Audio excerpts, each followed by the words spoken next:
With the wounds from our championship battle still fresh, we continue our adventure from where it started, Pallet Town. And our team is not looking too good, but that's fine, We'll continue our adventure after we heal, of course. We're going to talk to our mom. Hello, Mom. How's it going? Yeah, I should take a quick rest. In this game, they don't heal you up after defeating the champion, but that's perfectly fine, because Mom is always happy to help us. But since we pretty much took over everything there is to do in Kanto, we might as well ask Professor Oak what to do next, because we do have a little bit unfinished business with one of his objectives. Good to see you. How's your Pokedex coming? Here, let me take a look.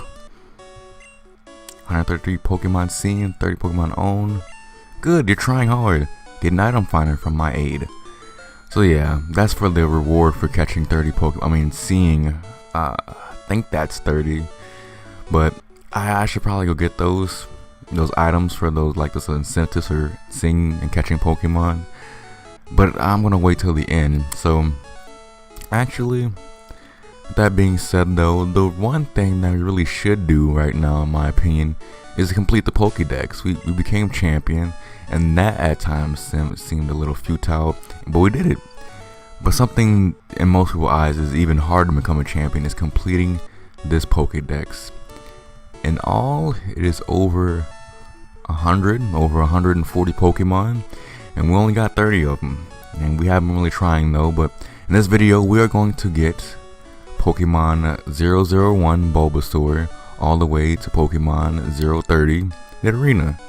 So if you are also looking to complete the Pokedex in this game too, and you've never done it before, it will be my first time as well doing it with Gen 1, so you can kind of take the ride with me. And that's what we're going to do. We're going to break it up into 5 parts, 30 Pokemon per part. And this part might be a little bit easy, but also very tedious, because you need all 3 starter Pokemon. As you know, you have to transfer between games to get all 3, because you can't get them all 3 in one cartridge unless you have a Game Shark or whatever.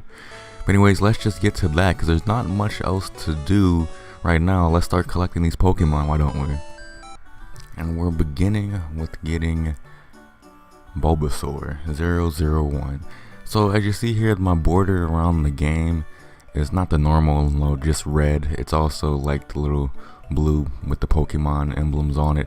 That's because I'm playing on a emulator of the Super Game Boy, to signify that I'm playing Pokemon Blue. I'm not playing the same red file that I've been playing throughout the game here. The reason I'm playing Pokemon Blue is because you can only get 1 starter Pokemon, like I said, per cartridge, unless you glitch or something, which I don't have the patience or know how to do. So I'm just going to go ahead and start a new file with Pokemon Blue here, and on this one I'm going to get Bulbasaur, and then after I get Bulbasaur I'm going to trade it over to my game and handle it from there. And yeah, it could be kind of tedious to do. It took me about 9 minutes to do this. So, and the shitty part about this, the first time you go to Viridian City, you can't even use the trading place immediately. You have to come back and run a little errand for Professor Oak, and then go back to Viridian Forest and do it. Viridian City and do it. But anyways, we got our Bulbasaur there, and I'm not gonna show this battle.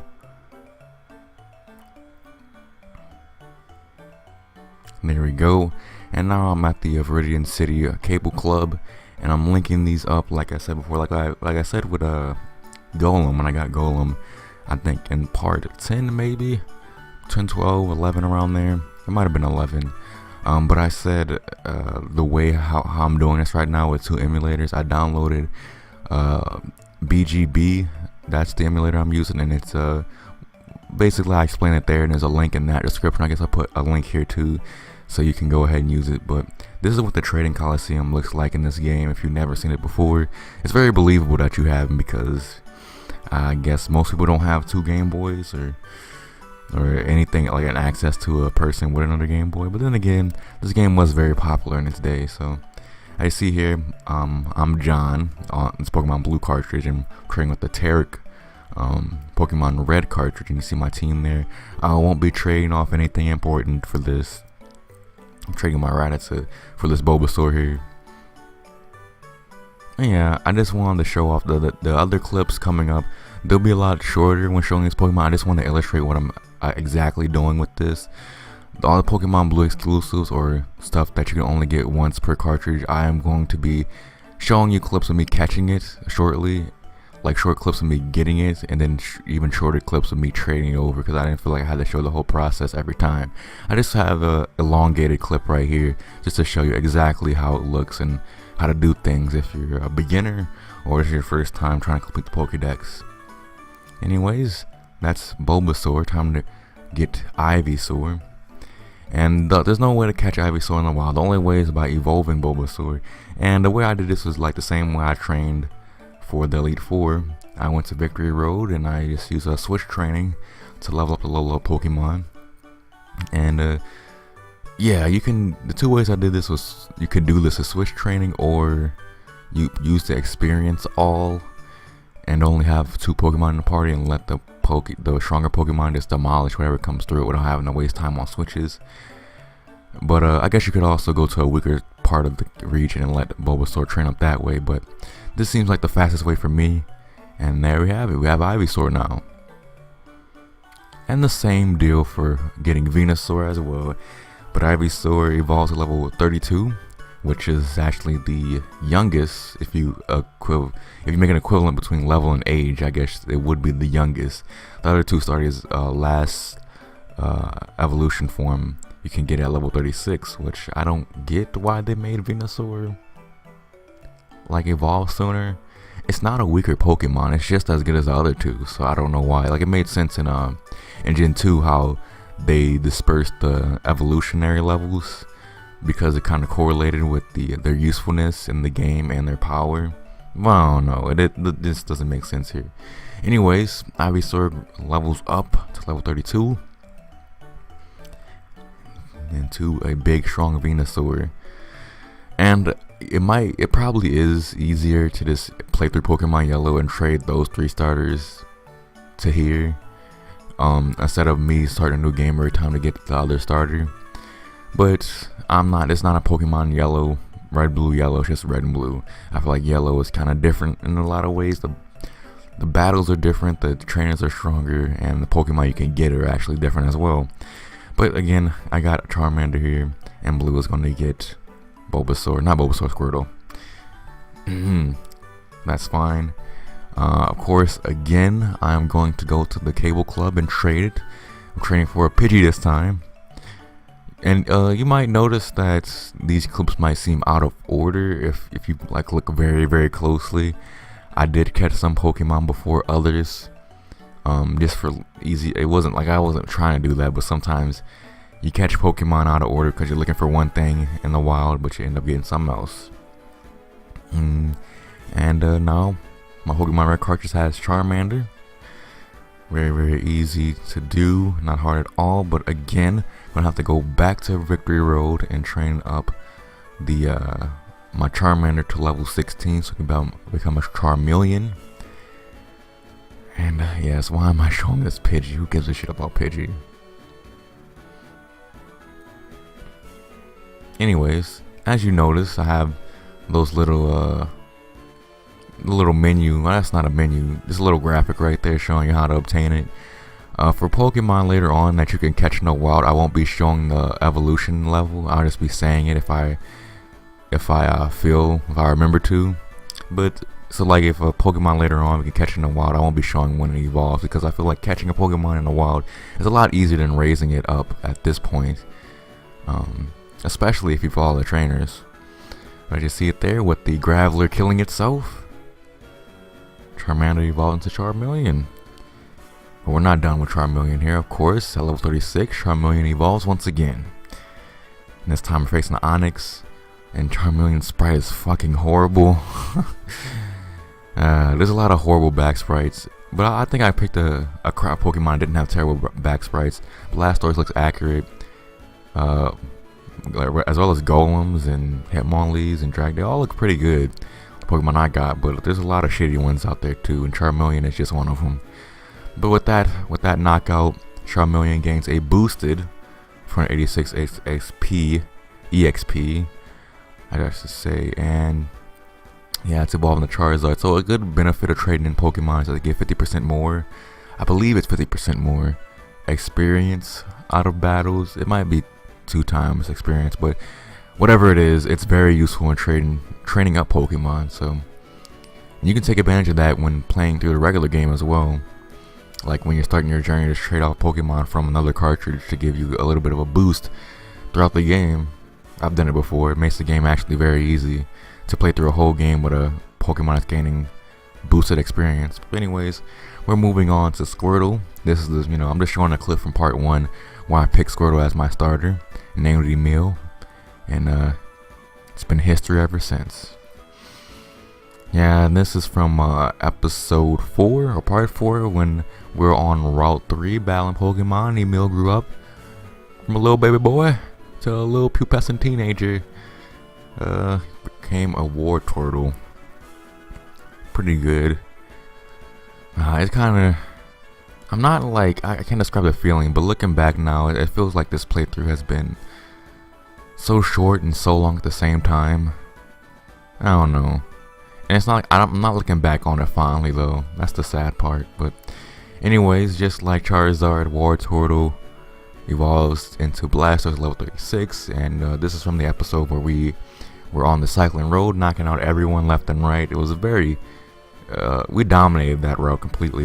Those collection of 3 routes, and Blastoise was able to evolve with all that experience. And now we're moving on to Pokemon number 10, Caterpie, which you can find on Route 2 and 24 only in Pokemon Blue, but in every game on Route 25 in Viridian Forest. So with Pokemon Blue exclusives, I will highlight the text in blue, as you see. Well, it went away now, but the Pokemon that are exclusive to Pokemon Red, their text, those routes or locations text will be highlighted in red. I just think that's an easy way to delineate the two. And the white text for things you can find in every game. That's Caterpie though, and it's not just any Caterpie. It is the Caterpie that was on my team. It is Sam. So yes, I will be showing myself giving a nickname to it. But yeah, like I said, it's like I started this playthrough like on 9/11, I believe. Like I uploaded the first video on 9/11, and it's obviously been a long time since then. But you see here, same episode I believe, and Caterpie evolved to Metapod. I made sure to evolve into Metapod before I took on the gym. But from the same part that Squirtle evolved into War Turtle, Sam evolved into its final form actually very, very early. So, evolved into a beautiful, beautiful Butterfree. I love Butterfree so much. Such a great Pokemon in this game. It has its weaknesses, but I just think it's so good for the vast majority of the game. It didn't really get to shine that much in Elite Four, but whatever. Here is Weedle, the counterpart to Caterpie.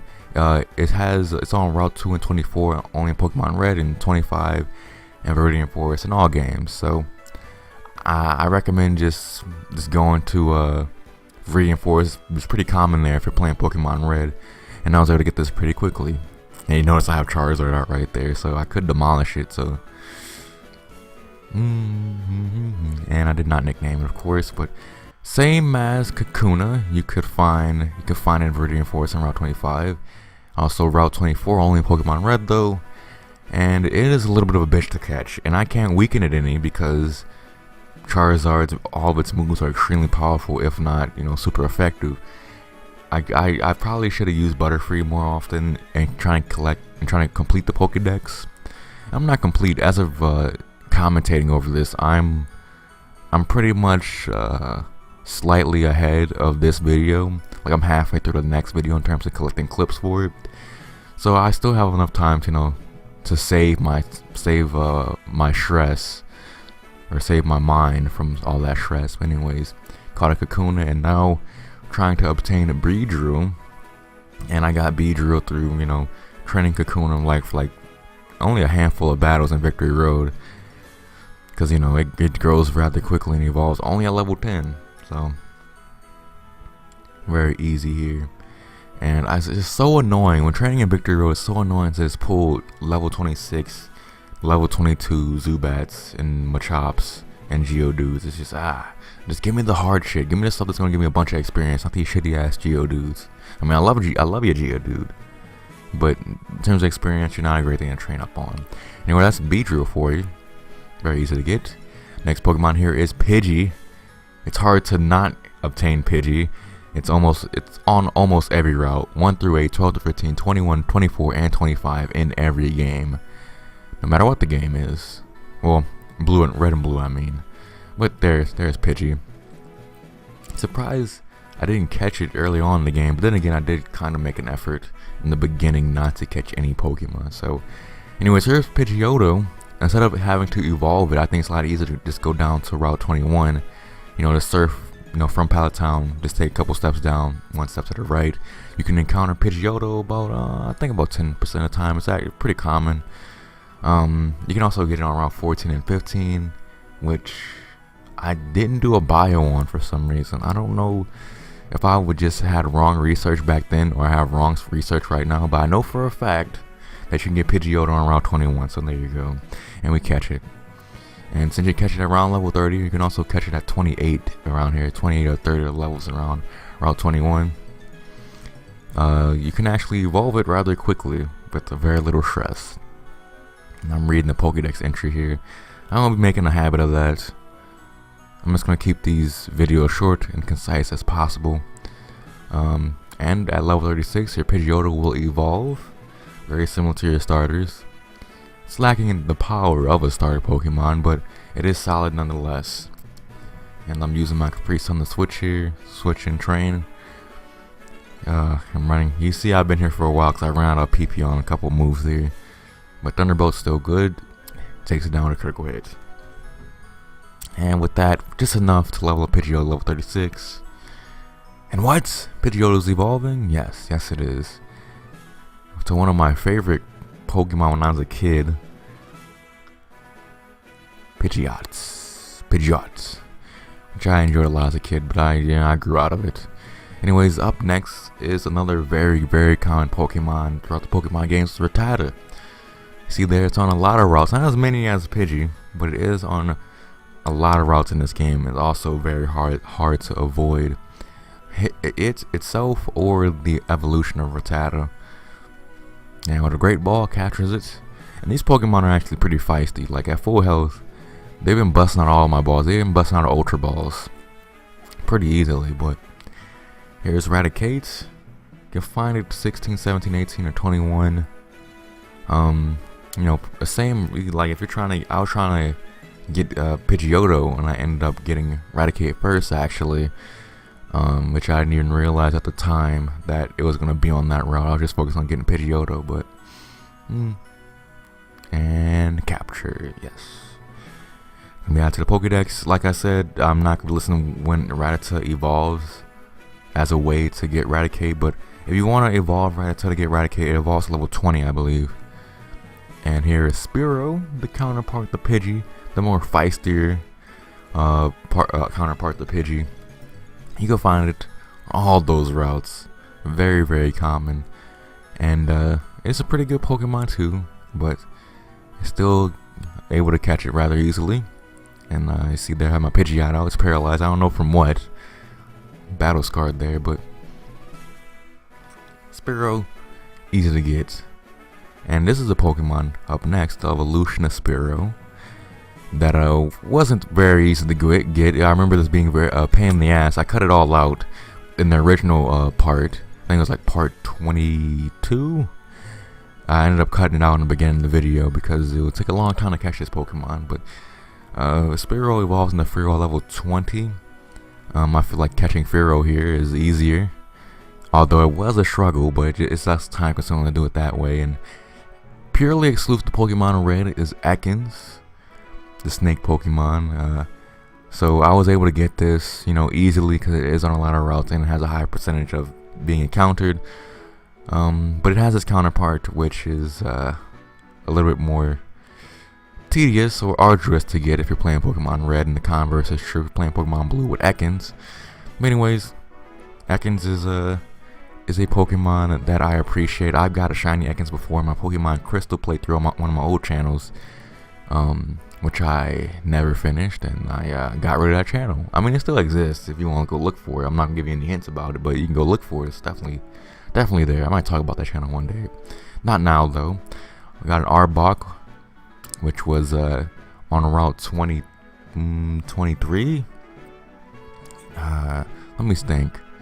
Yeah, and it's also exclusive to Pokemon Red. And yeah, I love Arbok just as much as I love Atkins, but one Pokemon that really annoys me is Pikachu.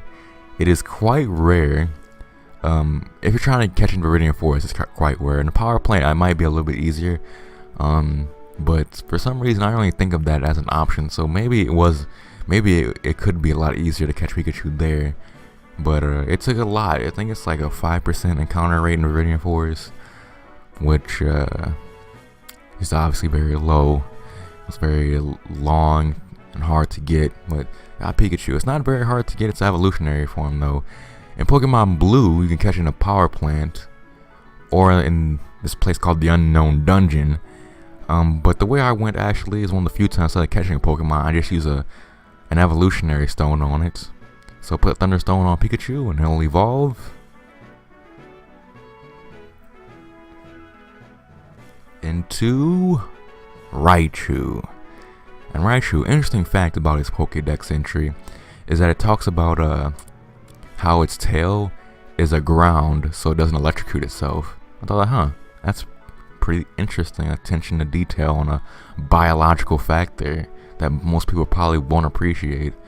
But I think that's pretty cool. But anyways, this is Sandshrew, the counterpart of Ekans, exclusive to Pokemon Blue. So I had to go over to Pokemon Blue, went to Route 4 to catch a Sandshrew, and then have to trade it over to my Pokemon Red cartridge and evolve it from there so I can get it in my Pokedex. There you go, the mouse Pokemon. It's a pretty cute little thing. Pretty good sprite for a 1996 game. But as you see here, I'm trading it over. I really wish that this, I don't know, it's so ingrained in my head now. I think all Pokemon fans have been conditioned to either not care about the other version exclusive and just not complete the Pokedex, or if you want to complete the Pokedex, you've been conditioned to buy both games, and maybe even two consoles.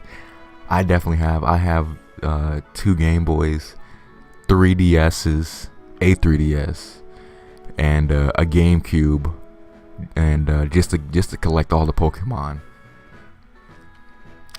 Anyways, we successfully transferred over. I had an extra pair, so I traded that over to this Pokemon Blue cartridge. And comes right out the tube, and I don't like Paris. It's shitty in this game. It's not even a good HM slave. At least in the future games it had no flash. But it doesn't even no flash here. Yeah, it sucks. But trade completed, and we're moving on to evolving Sandshrew. Again, if you want to get Sandslash, the thing that it evolves into, it's going to be in Route 23 or the Unknown Dungeon. Only in Pokemon Blue though. So, if you want to get Sandslash in Pokemon Red, you have to trade over Sandslash or Sandshrew. Then evolve Sandshrew, and that's what I did here. And at level 22, it will evolve into a lesser version of Golem and Rhydon. But still a solid Pokemon nonetheless. And there you go. We're coming up around 30 here. I think we're on 29. Yes, Nidoran female. You get on Route 22, the Safari Zone Area 2. Yeah, Area 2. Or you can trade Nidoran on Route 5. Nidoran male for Nidoran female on Route 5. If you remember that trade all the way back then. But yeah, I think it's Area 1 actually, and it's the second area in the Safari Zone because they don't number it in order. They like the first area you go into is not numbered. I forget the naming construct, but it's in the Safari Zone, and it's in the second area if you go counterclockwise. And if you advance one more area to the third area, aka Area 2, you'll find an arena. You can also in Pokemon Red get it as a Rocket Game Corner prize for a certain number of coins. And you can also trade it for Nidorino on Route 11, if you remember that from after Vermilion. You can trade it in that little house on the east side of Route 11. But with that being said, that's the first 30 Pokemon in our quest, actually. So tune back in the next part. We will not continue our Pokedex quest, actually. We'll be starting a new objective. It is learning about the competitive battling scene, or at least the competitive battling mechanics of Pokemon Red and Blue. So yeah, it's going to be the basic game mechanics, and hopefully you'll be into that. I think this is going to be one of the few walkthroughs that actually goes through the main game in depth, goes through completing the Pokedex, and it goes through the compelling battling aspect all in one series. So I am excited to do it, but I'm feeling a lot of pressure to do it well, because there's no point in trying to do something, trying to be notable in something and being shitty at it. So you're trying something new, it better be good though. Anyway, see you tomorrow for that, and come back 2 days from now when I complete my Pokedex numbers 31 through 60. Anyways, hope you enjoyed the video and have a nice day. Goodbye.